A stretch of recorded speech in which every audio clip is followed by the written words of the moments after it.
Welcome to my YouTube channel education Adda. आज मैं आपके लिए सीटेड पर्यावरण के 6 थीमों से रिलेटेड टॉपिक खेल एवं कार्य को लेकर आई हूँ। जैसा कि मैं इसके पिछले वीडियोस में आपको आवास, शेल्टर के बारे में, प्लांट्स के बारे में, एनिमल्स के बारे में एंड फूड्स के बारे में इन टॉपिक्स को लेकर आई थी। तो मैं इन थीमों को कंप्लीट कर रही हूँ, तो उसी की ये सीरीज़ है। तो ये हमारा आज का टॉपिक है खेल एवं कार्य। चलिए फ्रेंड्स, तो वीडियो स्टार्ट करते हैं। सबसे पहले हम बात करते हैं खेल की। खेल बच्चों की स्वाभाविक क्रिया है।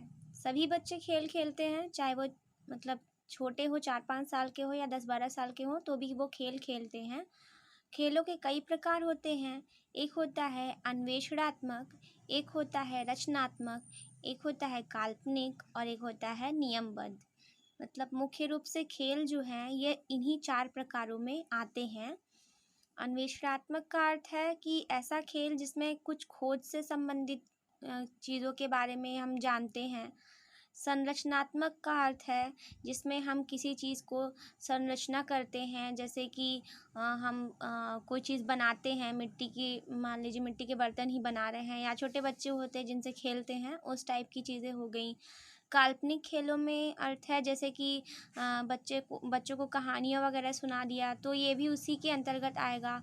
और नियमबद्ध का अर्थ है जैसे कि आप लोगों ने देखा होगा, बच्चे कभी कभी क्या करते हैं, खो खेलते हैं, कबड्डी खेलते हैं, या फिर और भी जो खेल होते हैं जिसमें कुछ नियम होते हैं, उस टाइप के खेल बच्चे खेलते हैं।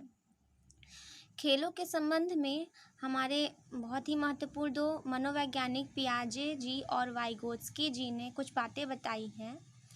पियाजे जी ने कहा है कि इनके पियाजे की जो दूसरे स्टेप होता है, पियाजे जी के कितने चरण होते हैं आपको पता होगा फ्रेंड्स। अगर नहीं पता होगा तो मैं आपको अभी आगे कुछ वीडियोस के बाद मैं आपको पियाजे, वाइगोत्स्की इन सब से रिलेटेड भी कॉन्सेप्ट को क्लियर करा दूंगी।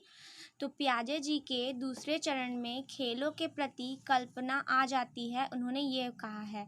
पियाजे के जो 3rd स्टेप होता है, जिसमें उन्होंने ये कहा कि उनका जो 3rd स्टेप होता है, इसमें बच्चे जो हैं वो 2nd स्टेप जो होता है उसमें बच्चे क्या हैं, कल्पना के उसमें बच्चे कल्पना में खेलते हैं, जैसे काल्पनिक खेल खेलते हैं। और जो 3rd स्टेप होता है उनका 7 से 11 साल का जो होता है, उस स्टेप में बच्चे क्या करते हैं, नियमबद्ध खेल को खेलते हैं। तो और कुछ विद्वान जो हैं वो वाइगोत्स्की के विचारों को नहीं मानते हैं।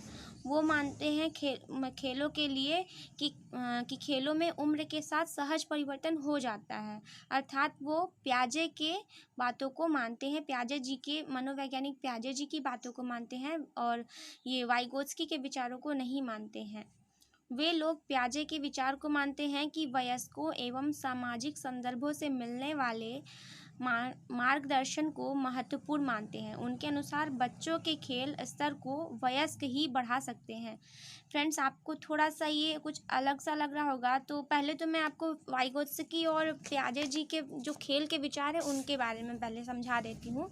तो पहले आप ये समझ जाइए कि इन्होंने क्या बताया था। पियाजे जो है वो स्विट्ज़रलैंड के हैं।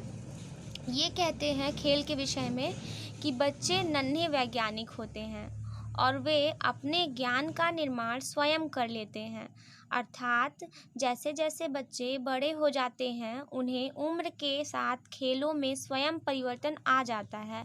यानी जैसे जैसे बड़े होते जाएंगे, जैसे आपने अभी देखा कि उनका 2nd स्टेप जो है वो काल्पनिक खेलों से संबंधित था, और जो 3rd स्टेप होता है पियाजे का वो नियमबद्ध खेलों से संबंधित था। यानी कि वो अपने आप बच्चे उम्र के साथ खेलों में उनमें परिवर्तन आता जाता है, उनको किसी के सहारे की आवश्यकता नहीं पड़ती है। वहीं वाइगोत्स्की जी का कहना है, जो कि वो रूस के हैं, वो कहते हैं कि बच्चों को अपने वयस्कों का व सामाजिक संदर्भों का सहारा लेना पड़ता है। कुछ बातों को बच्चा सिखाने से ही सीखता है, अर्थात बच्चा जितना सीखता है उतना ही उसका विकास होगा। फ्रेंड्स, आप लोगों ने जेडपीडी का नाम बहुत ज़्यादा सुना होगा। ये वाइगोत्स्की जी की जो है वो फेमस बात है, जेडपीडी अर्थात zone of proximal development. Vygotsky ji कहते हैं कि बच्चों को, मतलब जो बच्चे कार्य करते हैं उनको कार्य करने से पहले कुछ एक सहारा देना पड़ता है। जैसे फॉर एग्जांपल मैं आपको बताना चाहूँगी, जैसे बच्चे साइकिल सीखते हैं तो शुरू में बच्चों को साइकिल क्या करना पड़ता है, सिखाना पड़ता है। 1-2 बार वो गिरते हैं, फिर उनको सहारा देकर उठाना पड़ता है। फिर उसके बाद बच्चे अपने आप धीरे धीरे साइकिल में इतने एक्सपर्ट हो जाते हैं कि उसमें पता नहीं कितने टाइप के स्टंट्स करने लगते हैं।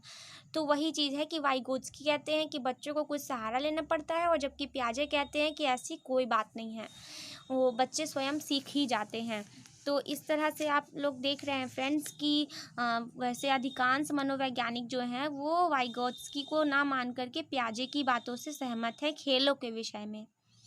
तो अब वाइगोत्स्की के अनुसार क्या है कि जटिल भूमिकाओं वाले खेलों में बच्चों का अपने व्यवहार को संगठित करने का बेहतर व सुरक्षित अवसर मिलता है, तो वास्तविक स्थितियों में नहीं मिलता।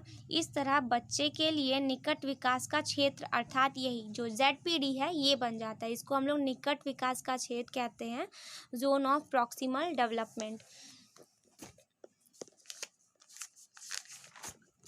अब हम नेक्स्ट लेते हैं क्या कि वाइगोत्स्की ने आगे ही कहा कि जितनी उम्र तक खेलों के मतलब खेल में जटिल और विस्तृत भूमिका व भाषा का प्रयोग होता है, वह बच्चे के विकास के लिए एक प्रमुख गतिविधि बनी रहती है, और खेल कूद बहुमुखी विकास के लिए बहुत ही आवश्यक है।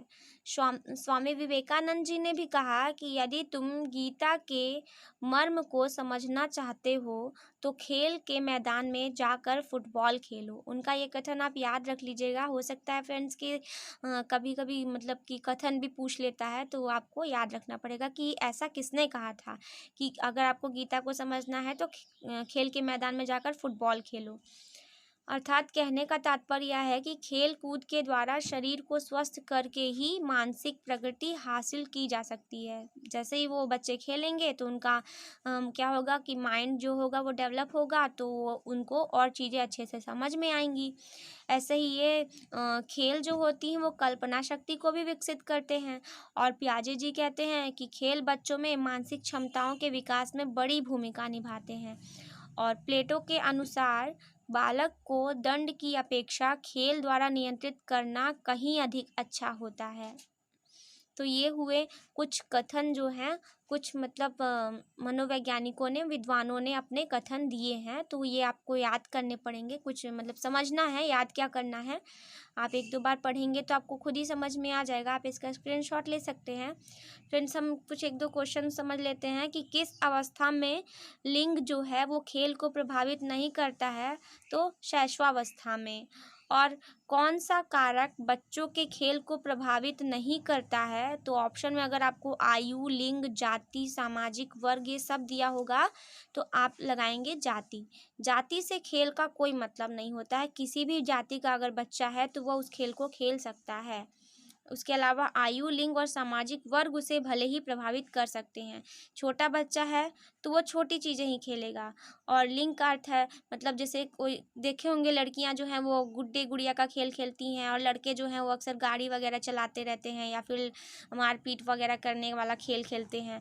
तो ये थोड़ा सा लिंग से भी प्रभावित हो सकता है, और सामाजिक वर्ग से भी प्रभावित हो सकता है कि जो बड़े थोड़ा सा जो अमीर घर के बच्चे हैं तो वीडियो गेम्स वगैरह खेलते हैं, लेकिन जो छोटे बच्चे हैं वो धूल मिट्टियों में ही खेलते हैं, तो वो थोड़ा खेल को प्रभावित कर सकता है। लेकिन जाति जो होती है वो खेल को प्रभावित नहीं करती है। मनोविश्लेषणात्मक पद्धति खेल के संवेगात्मक पक्षों पर बल देती है। खेल को सामाजिक आदान प्रदान के रूप की तरह किसने देखा था, तो पार्टेल ने देखा था। फ्रेंड्स, ये थोड़ा-सा टॉपिक आज का कुछ अलग है, क्योंकि सीटेट में कभी-कभी ऐसे क्वेश्चन पूछ भी लेता है, तो आपको वो 6 थीमों को पहले कंप्लीट करना है।